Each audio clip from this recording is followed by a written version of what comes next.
Durante la Edad Media, en los mapas, los cartógrafos ponían dragones en aquellas zonas del planeta, en aquellos mares que no estaban explorados. Y esos dragones indicaban a los marineros que estaban entrando en aguas de las que los barcos y los marineros no regresaban. A medida que los exploradores visitaban estas zonas y eran capaces de volver, que no era moco de pavo, los cartógrafos cartografiaban la costa correctamente y eliminaban a los dragones. En el mundo de la tecnología, nuestras cartas náuticas siempre han tenido dragones, porque siempre hemos intentado llevar la tecnología más allá, para reducir costes, para mejorar la resiliencia de nuestras compañías, de una forma u otra, para conseguir algún tipo de ventaja. Hoy, gracias a mi compañero Ángel, que vais a ver que es el verdadero Master and Commander de la expedición, vamos a entrar en un mar, en el mar del Edge Computing, lo vamos a explorar y juntos vamos a retirar un dragón de nuestra carta náutica. Gracias, Ángel. Desde hace mucho tiempo hemos vivido en un paradigma donde teníamos un centro de datos y ese centro de datos generaba muchos datos y procesaba la inmensa mayoría de nuestros datos. Ese paradigma ya no es un paradigma válido, es un paradigma que está en desuso. Julia os ha hablado de la computación en el extremo, os hemos hablado del microchip en el satélite, hemos hablado de un montón de cosas. Existen un montón de dispositivos que están generando datos constantemente y que no están en nuestro centro de datos. Y esos datos, esos dispositivos se tienen que procesar. Esos datos tienen una particularidad. Vamos a imaginarnos, por ejemplo, una fábrica, ¿no? Por ejemplo, Sergi ha hablado del IoT en SEAT. Pues vamos a imaginarnos una fábrica cualquiera, tenemos un montón de dispositivos, tenemos un montón de robots que generan datos constantemente. Esos datos tienen una particularidad respecto a los datos más tradicionales, que tienen que procesarse como mínimo a dos velocidades. Una primera velocidad se tienen que procesar en tiempo real o casi real. ¿Por qué? Un proceso industrial, pues hay un parámetro, una temperatura que se va de madre, que sube mucho. Yo tengo que poder remediar o tengo que poder sacar una alarma en tiempo prácticamente real, si no ese dato deja de tener valor. Segunda velocidad. Hombre, yo quiero aprender de mi proceso industrial, quiero mejorarlo, pues yo tengo que poder agregar datos y tengo que poderlos analizar, aplicar algoritmos de machine learning, inteligencia artificial, etc. Por eso los voy a trabajar a dos niveles distintos. También hay otra particularidad, que es que la fábrica, por ejemplo, el ejemplo que hablábamos de una fábrica, hace unos meses leía un artículo del director de recursos humanos de SEAT y decía algo así como, y me voy a inventar el número, pero decía que en la fábrica de SEAT tenían como 3.500 robots, una locura así. Cada vez tenemos más dispositivos, todos tenéis muchísimos dispositivos, ya no solo en el área de la fabricación, en cualquier área. Todos llevamos un montón de dispositivos. Yo en el teléfono móvil llevo el coche, la alarma de casa, los enchufes inteligentes, la luz inteligente. En casa todo es inteligente, menos yo. Bueno, pues como hay un montón de dispositivos, pues tenemos un montón de dispositivos que generan datos y que los generan fuera de nuestro centro de datos. Pero esos datos que se generan fuera del centro de datos, como son datos, vosotros sabéis que tienen sus regulaciones y tienen pues, bueno, sus políticas de compliance que tenemos que ser capaces de cumplir. El movimiento de los datos es particularmente importante. ¿Por qué? Porque estamos hablando de mover datos de una gran cantidad de datos y eso nos puede generar un coste importante. Primero, en el propio movimiento de los datos y después, si los datos van a acabar, por ejemplo, en la nube, ya sabéis que muchos proveedores nos cobran por el tráfico de datos que entra y por el tráfico de datos que sale. Por tanto, no es solo mover datos, sino es que de alguna manera tengo que ser capaz de filtrar los datos que me interesan y los que no me interesan. No voy a subir absolutamente todo, porque si no, el coste se dispara. Y no solo eso, sino que en muchos entornos la conectividad pues, no es la misma que tenemos en el CPD. Y por tanto, tengo que tener una solución que sea resiliente, la palabra de moda ya la he soltado, tiene que ser resiliente a la caída de la red, a los posibles cortes de red. Además, si yo a vosotros os pregunto, oye, dentro de 2 años, no digo 5, dentro de 2 años, ¿vamos a tener el mismo número de dispositivos que ahora en vuestro negocio? ¿Vamos a tener menos o vamos a tener más? Y todos me diréis, no, más no, muchos más. Eso provoca un problema de escalabilidad. Cualquier arquitectura que diseñemos tiene que estar pensada y tiene que estar desde el principio, tiene que estar pensada para que sea fácilmente escalable, para que escale mucho. Y luego tenemos otro problema, que es que las regulaciones, de la misma manera que la tecnología evoluciona mucho, todos sabemos que las regulaciones siempre van detrás de la tecnología y siempre evolucionan también. Entonces, yo ya sé que las regulaciones con las que yo hoy voy a hacer mi proyecto inicial van a cambiar en algún momento determinado. Entonces, como van a cambiar, yo tengo que hacer una arquitectura que sea fácilmente adaptable a las nuevas regulaciones, a las nuevas circunstancias. Y estoy hablando de regulaciones, pero además los casos de negocio también van a cambiar. Si hay alguna cosa que es constante hoy en día en nuestro día a día es el cambio. Entonces, la arquitectura no solo tiene que ser escalable, sino que tiene que estar pensada para que la podamos adaptar a las nuevas circunstancias fácilmente. No solo regulaciones, sino cualquier tipo de cambio.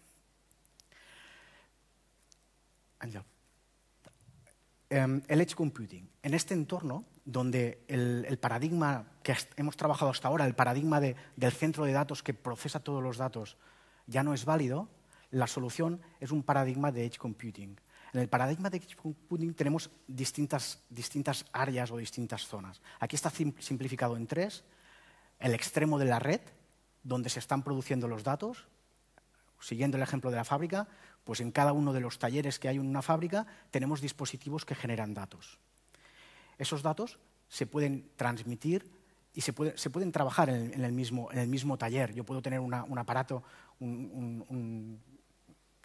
os hemos hablado hoy de microchip, de OpenShift, de single node, de RHEL4H. Bueno, yo puedo tener distintos aparatos o distintos componentes que me permitan remediar una situación en el taller. La siguiente cosa que puedo hacer es que yo puedo concentrar esos datos de distintos dispositivos en el Near Edge, que llamamos, que sería, siguiendo el ejemplo de la fábrica, el data center de la fábrica. Pero si yo veo una empresa, antes hemos hablado del coche inteligente de General Motors, también hemos hablado un montón de SEAT, pues el grupo Volkswagen o el grupo General Motors no tiene una fábrica, tiene un montón. Entonces yo tengo que ser capaz de poder consolidar esos datos en el data center corporativo o muchas veces en la nube corporativa. Y esos serían los distintos escenarios. ¿Cómo solucionamos este tipo de proyectos Edge en Red Hat? Pues lo solucionamos de 2 grandes formas. Primero, con un portfolio de productos adaptado a las necesidades del Edge. Pero fijaros que he dicho 2 cosas. Una, adaptados, y fijaros que os he dejado el símbolo del DevOps. ¿Por qué? Pues porque al final son los mismos productos que ya conocéis adaptados al mundo Edge. Y es importante que sean los mismos y es importante que tengan la filosofía DevOps. ¿Por qué? Escalabilidad, infraestructura como código. Si yo tengo la infraestructura como código, si yo tengo que desplegar mi solución múltiples veces porque abro una nueva planta, porque tengo algunos dispositivos nuevos, por lo que sea, el despliegue va a ser mucho más fácil. Por tanto, la escalabilidad de la solución va a ser mucho mejor. Además, como en la filosofía DevOps, en la filosofía Git, yo tengo un solo punto de la verdad. Ese punto de verdad está centralizado. Modificar el comportamiento porque el caso de uso ha cambiado o modificar la gobernanza, las políticas de gobernanza porque las regulaciones han cambiado, es más fácil.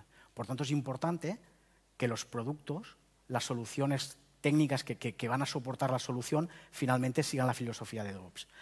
Patrones validados. ¿Qué son los patrones validados? Pues siguiendo el ejemplo de los dragones, los patrones validados al final lo que son esas cartas náuticas a las cuales ya les hemos retirado los dragones. Nuestros arquitectos, a través de muchos proyectos, han aprendido de nuestros clientes y se han dado cuenta de que en el mundo Edge hay unos cuantos casos de uso técnicos que luego a nivel de negocio tienen muchas utilidades, pero que a nivel técnico son unos pocos casos de uso.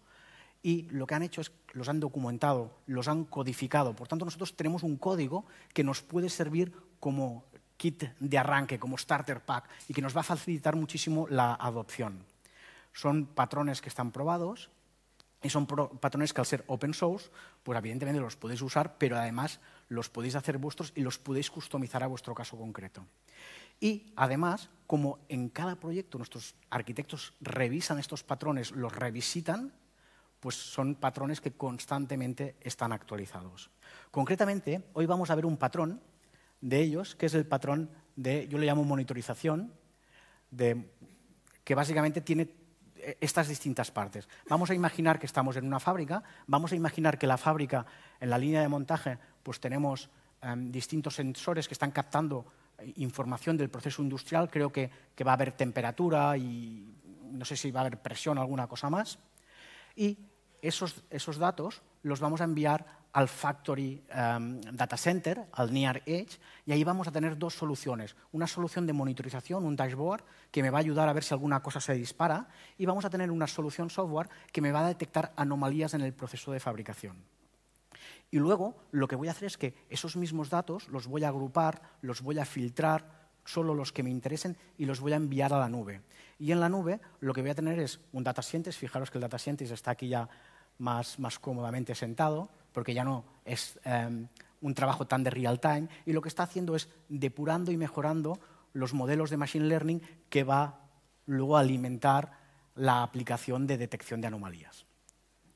Estamos hablando de una fábrica, y yo os decía, a nivel técnico son unos patrones, pero que luego se pueden aprovechar en un montón de cosas. Vamos a hacer lo mismo, fijaros, se me acaba de caer, me lo meto en el bolsillo. Vale. Fijaros, en el mundo sanitario. En el mundo sanitario yo tengo gente con dispositivos que están monitorizando pues, sus constantes, que pueden estar en casa, pacientes. Tengo personal sanitario, tengo médicos, tengo enfermeras que están visitando con un iPad en mi hospital, o los están visitando a domicilio. Generan muchísimos datos. Esos datos se tienen que poder monitorizar, pero imaginaros que a un paciente le pasa alguna cosa. Tiene que ser alguien que esté relativamente cerca para poder actuar. Entonces, sería el Near Edge. Y finalmente, yo cojo datos de muchísimos pacientes de toda España y los estoy agrupando, anonimizando evidentemente, y los estoy consolidando pues, para aprender más en la detección de lo que sea. Ahora imaginaros un banco. Un banco pues, tiene un montón de sucursales y tienen un montón de cajeros automáticos. En los cajeros automáticos se puede producir fraude. Entonces, cuando hay alguien que viene y manipula el cajero automático, a mí me gustaría ser capaz de detectar que están manipulando el cajero automático. Por ejemplo, están poniendo un lector de tarjetas magnéticas, están poniendo una cámara para al final es el timo este que pones la tarjeta magnética, te leen el código de la tarjeta, la banda magnética, y te graban cuando pones el PIN. A mí me gustaría poder detectar que está pasando esto. Entonces, necesito a alguien, primero necesito que el cajero automático capte esos datos, necesito que alguien cercano pueda actuar, el Near Edge, y luego necesito poder agrupar los datos de todos los cajeros automáticos de toda mi red para, como el fraude yo sé que va a cambiar y cada vez son más listos, pues necesito poder refinar esos algoritmos de Machine Learning que me van a detectar al siguiente caco. Y eso es un poco lo que vamos a ver hoy. Vamos a ver, en el caso de la fábrica, mi compañero Àngel os va a enseñar cómo lo hemos implementado. Muchas gracias, Ferran. Perfecta introducción. Muchas gracias. En nuestro caso tenemos, en este caso de uso, tenemos en la parte del Edge y más hacia la izquierda, que sería la planta de producción, en la que está compuesta por diferentes tipos de maquinaria, como pueden ser líneas de transporte, soldadores, etcétera, cualquier tipo de máquina que tiene incorporado un sensor que lo que hace es recoger los eventos de estos dispositivos y mandarlos a una cola. Aquí, como protocolo de comunicación, usamos MQTT. Para aquellos que no estéis muy puestos en el mundo de IoT, básicamente MQTT es el estándar de facto de mensajería IoT, porque está muy centrado para casos de uso en los que la comunicación puede ser no muy estable, como puede pasar en una fábrica, y estos datos los enviamos a un broker de mensajería tradicional.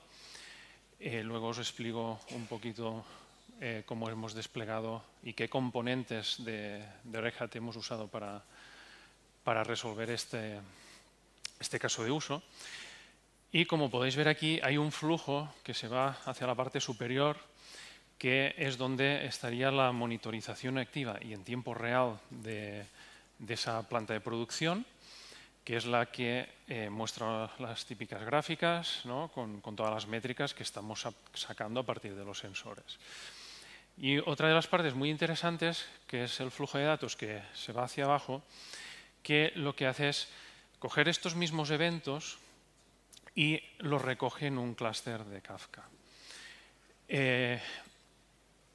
Para los que no tengáis background en la parte de mensajería, el broker, estaríamos hablando de mensajería tradicional, la de básicamente toda la vida, publicador y suscriptor, es decir, enviamos un mensaje, este mensaje se deposita en la cola y es leído por el receptor. En la parte de Kafka, uno de los grandes retos, ¿no? de poder enviar toda esa cantidad de eventos en el flujo inferior es que necesitamos escalabilidad. ¿Por qué? Porque imaginaros que nosotros tenemos 1000 sensores que están enviando 1000 mensajes por segundo y tenemos 100 data centers. ¿Qué pasa? El volumen, eso correspondería a 100.000 mensajes por segundo. El volumen y la cantidad de datos que tenemos que consumir es abismal, ¿no? Entonces necesitamos una solución que sea altamente escalable. Kafka, a diferencia del broker que hemos usado como primer paso, permite una escalabilidad horizontal prácticamente sin límites. Lo que ha hecho básicamente es hacer una reingeniería y ciertos planteamientos y una implementación sutilmente diferente a un broker de mensajería tradicional para poder soportar esa escalabilidad.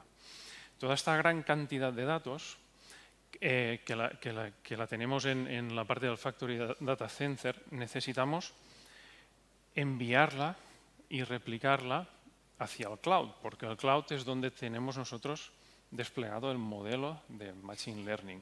Este modelo de Machine Learning básicamente lo utilizamos para poder analizar estos eventos e intentar entrenar un modelo que nos permita avanzarnos a ciertos problemas que podamos tener en la factoría. Es decir, en base a unos eventos concretos y a unos patrones concretos, nosotros podemos determinar que en cierto tiempo o en base a ciertos eventos que van, por ejemplo, a tener sucesión, que van a ser consecutivos, por decir algo, nos indican que hay una alta probabilidad de tener errores, ¿no? Entonces, este modelo de Machine Learning necesita ser alimentado de esta gran cantidad de datos o de eventos. Cuando hablamos de eventos, porque ahora se está hablando mucho, ¿no? de que los eventos, tenemos que recoger eventos, es importante tener y guardar los eventos. La importancia de eso, de tener eventos, por ejemplo, en comparación a recoger datos de estado o guardar en una aplicación un estado en concreto, sabemos que si nosotros guardamos los eventos que han generado ese estado final, podemos retroceder, podemos analizarlos, porque básicamente los eventos nos indican que hechos reales que han sucedido, que han sido así y que son inmutables. Es la verdad absoluta, por decirlo de alguna manera, ¿no? Entonces, esos eventos y esos hechos son los que nutren nuestro modelo de Machine Learning y es lo que usamos para hacer un control predictivo de los problemas que pueden salir o surgir en nuestra planta de producción. Para hacer esa replicación entre centros de datos, usamos Mirror Maker. Mirror Maker es una de las piezas que componen el ecosistema, una de las muchas piezas que compone el ecosistema de Kafka.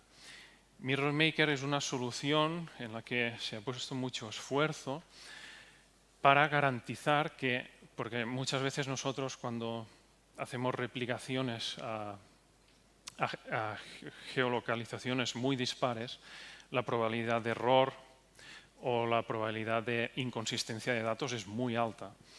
Entonces, Mirror Maker tiene mecanismos internos que nos garantizan que nuestra replicación de datos va a ser consistente.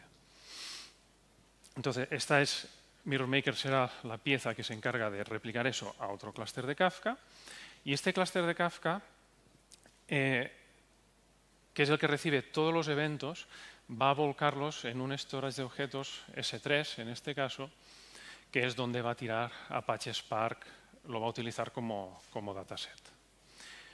Bien, una vez introducida esta parte de aquí a un nivel más técnico, voy a mostraros qué piezas y cómo lo hemos hecho, cómo hemos resuelto esto sobre OpenShift. Voy a hacer un cambio, voy a quitar la presentación y vamos a ver muy rápidamente qué hemos utilizado para este caso de uso. Esto es la consola de OpenShift. Nosotros, si recordáis, la primera de las piezas que he mostrado era un broker de MQ. Hemos hablado de mensajería tradicional.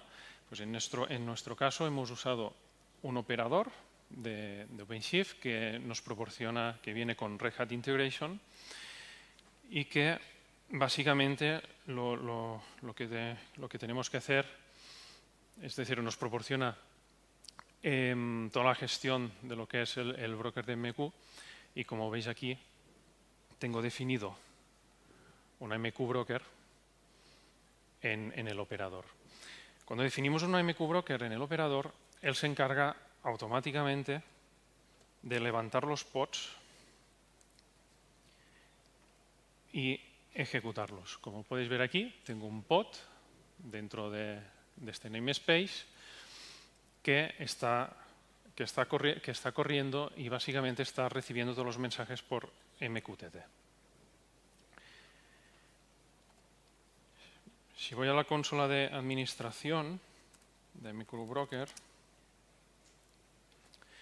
y, por ejemplo, me voy a una de las colas de temperaturas, que es la que está recibiendo los mensajes de MQTT de temperaturas, podéis ver aquí una propiedad que es básicamente un contador incremental que nos está diciendo que este broker está recibiendo mensajes. Si recordáis, el primer flujo que se iba hacia la parte superior del diagrama de arquitectura era el que alimentaba el panel de monitorización. Como aquí podéis ver, el IoT Dashboard es el que se encarga de dibujar todas estas métricas. Cada punto de la gráfica es un mensaje MQTT que es interpretado y es dibujado en la gráfica. Este flujo, a diferencia del otro, que es el que recopilamos todos los eventos, este flujo tiene un carácter efímero. Es decir, si nosotros estamos monitorizando en tiempo real, en este caso no tiene mucho sentido retener todos los eventos que han pasado. Y no tenemos problemas de escalabilidad ni problemas de gestión de storage, porque básicamente tenemos un rango bien definido para dibujar la gráfica y vamos descartando los mensajes. Pero en el segundo flujo, que es donde nos interesa mantener todo el histórico de eventos y recogerlos, aquí sí tenemos ese problema que la cantidad de datos puede ser enorme y necesitamos alguna solución que pueda escalar horizontalmente. Nosotros nos hemos basado para resolver este reto con el operador de MQ Streams de Red Hat Integration, que lo que hace es desplegar un broker de Kafka. Automáticamente él se encarga de levantar los pods del broker de Kafka, por un lado, y por el otro levantar los pods de Zookeeper, que para aquellos que no hayáis trabajado con Kafka, básicamente es el control plane de Kafka Broker.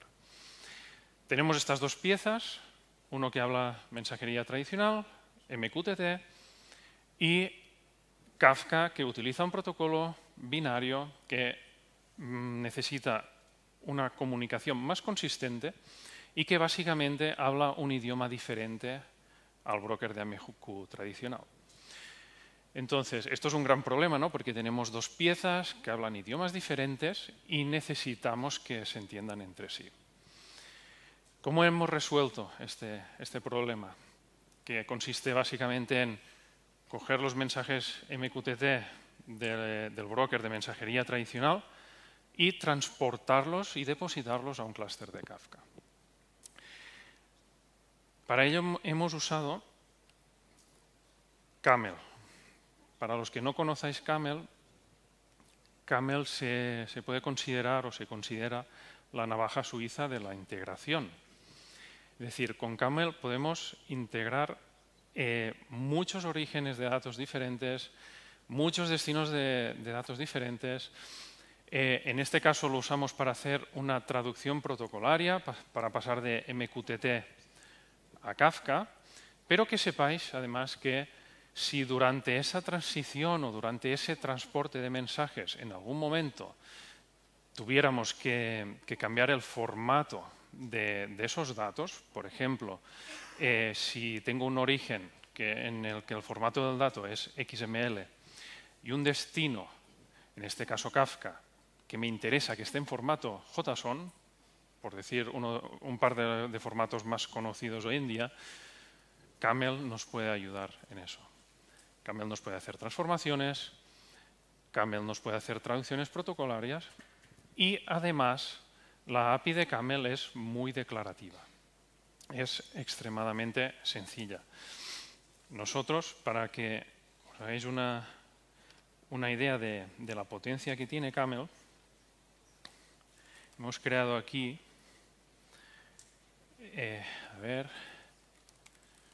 una ruta de integración y a ver si se ve bien, pero básicamente para poder traducir de MQTT al protocolo binario de Kafka, le indicamos el origen con from, le pasamos como argumento la dirección de la cola origen y para que lo transporte y lo vuelque simplemente le indicamos el to, que sería el destino. Por detrás hay un proceso muy complejo, que realmente es lo que interesa, que haga las cosas complejas por nosotros, y básicamente con este par de líneas tendríamos esta parte resuelta. Camel se puede aplicar en muchísimos casos de uso para conectividad y volvemos otra vez a la arquitectura inicial, ¿no? Ahora ya con Camel hemos integrado el broker de mensajería tradicional con Kafka y vamos a ver la parte de replicación. ¿Cómo podemos replicar un clúster de Kafka que está en un centro de datos a otro clúster de Kafka, por ejemplo, en este caso, que está en el cloud?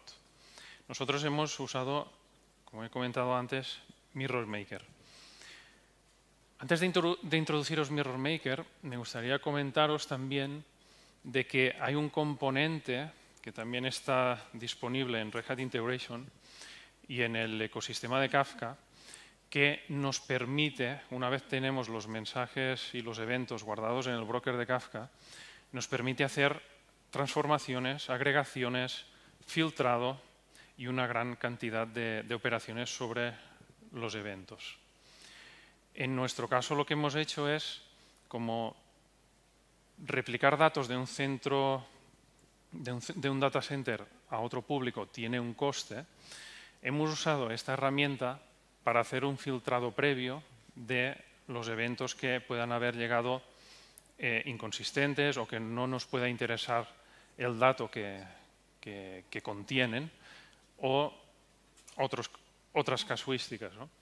Para hacer una replicación con Mirror Maker también podemos usar el operador de Red Hat Integration de MQ Streams y básicamente lo que le decimos es que partiendo de un clúster de Kafka origen nos haga una replicación a un clúster de Kafka destino, como puede ser aquí, y si os fijáis, aquel tiene un formato de DNS interno, es decir, está en nuestro centro de datos local, y el target cluster tiene la típica DNS pública. Bien. Una vez, vuelvo al slide porque creo que es más sencillo, estamos aquí, hemos replicado estos datos y nuestro modelo de Machine Learning necesita un data store, necesita un storage de objetos para poder nutrirse y entrenar ese modelo de Machine Learning. ¿Cómo podemos volcar o cómo podemos integrar ese clúster de Kafka que tenemos al cloud con un storage S3? ¿Alguien se lo imagina con lo que acabo de explicar, con la herramienta, con la navaja suiza de integración? Camel, otra vez. Claro, Camel nos permite coger estos datos de Kafka y depositarlos a un storage S3. Entonces, nosotros hemos vuelto a apoyarnos sobre Camel. Ahora estoy en el data center de lo que sería nuestro data lake y hemos creado otra ruta de integración en Camel para que podáis ver que cubre unos casos de uso muy variopintos, unos casos de uso muy diferentes y que básicamente se puede hacer cualquier integración. Si tenéis en consideración que hemos integrado un broker tradicional con un broker de eventos y luego hemos hecho una integración de un broker de eventos con un storage, pues aquí podemos hacer las combinaciones que queramos. Podemos tener una base de datos, podemos tener ficheros, podemos tener incluso protocolos antiguos como FTP, etc. Nos ayuda a hacer cualquier integración.